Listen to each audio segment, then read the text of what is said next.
కూడి వచ్చిన అందరికీ నా వందనాలు. నేను ఈ సంఘంలో అడుగుపెట్టి 3 సంవత్సరాలు అయిందండి. ఈ 3 సంవత్సరాల్లో నేను వచ్చేటప్పుడు ఎలా ఉన్నానంటే, కోవిడ్కి ముందు మేము ఒక గృహాన్ని నిర్మించుకోవడం జరిగిందనమాట. కోవిడ్ రావటం వల్ల లేకపోతే డబ్బులు లేకపోవడం వల్ల మేము గృహాన్ని నిలిపివేయడం జరిగిందనమాట. దాదాపు 45 లక్షల రూపాయలు అప్పండి. నేను ఈ సంఘానికి వచ్చేటప్పుడు 45 లక్షలు అప్పు ఉండేది నాకు.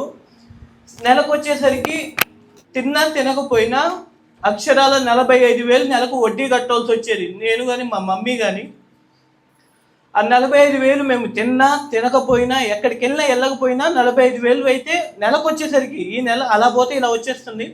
నెలకు వచ్చేసరికి 45,000 వడ్డీ కట్టాలంటే మీరు ఒకసారి ఆలోచించండి, ఏ పని చేస్తే 45,000 వడ్డీ కడుతున్నాము.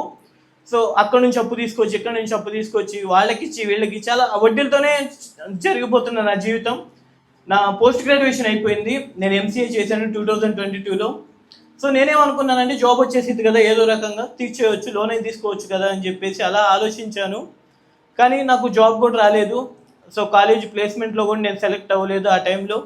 సో అప్పుడు మా అక్కగారు చెప్పారు, పలానా చోట అక్క ఉన్నారు, మానసక్క గారు ఉన్నారు, నువ్వు రా ప్రార్థన చేయించుకో. నేనైతే చాలా నమ్మనండి, ఎందుకంటే ఎక్కడికి వెళ్ళినా ఒకే మాట చెప్తారు, అక్క వద్దక్క నేను మళ్ళీ బాధపడలేనంటే ఆ ఒకటే మాట ఇచ్చారు, నువ్వు రా, నీ లైఫ్లో జరిగింది ఒక్క మాట అయినా నీకు రిలేటెడ్గా చెప్పకపోతే నువ్వు అక్కడ నుంచి ఇమీడియట్గా బయటకు వచ్చేసే అన్నారు. ఆ రోజు నేను ప్రేయర్ హౌస్లో మోకరిచ్చిన స్థలం నాకు ఇప్పుడు కూడా నేను ఆ రోజు పడిన ఆవేదన నేను ఇప్పుడు కూడా అనుభవిస్తున్నట్టుగానే ఉంది. కానీ రీసెంట్గా జరిగిన అద్భుతం ఏంటంటే, ఆ రోజు ప్రవచనం నాకు ఇచ్చారు మానసక్క గారు. 2025 కల్లా 2 సంవత్సరాలు ఉన్నాయమ్మా, 2025 కల్లా ₹1 కూడా మీ కాడ అప్పు ఉండదు అని చెప్పేసి అన్నారు. అప్పు లేదు. 2025 మళ్ళీ 2025 జాబు. నేను చాలాసార్లు బెంగళూరు వెళ్ళాను, హైదరాబాద్ వెళ్ళాను, చెన్నై వెళ్ళాను, అన్ని లొకేషన్స్ తిరుగుతున్నాను, ప్రతిసారి ప్రార్థన చేయించుకుంటున్నాను.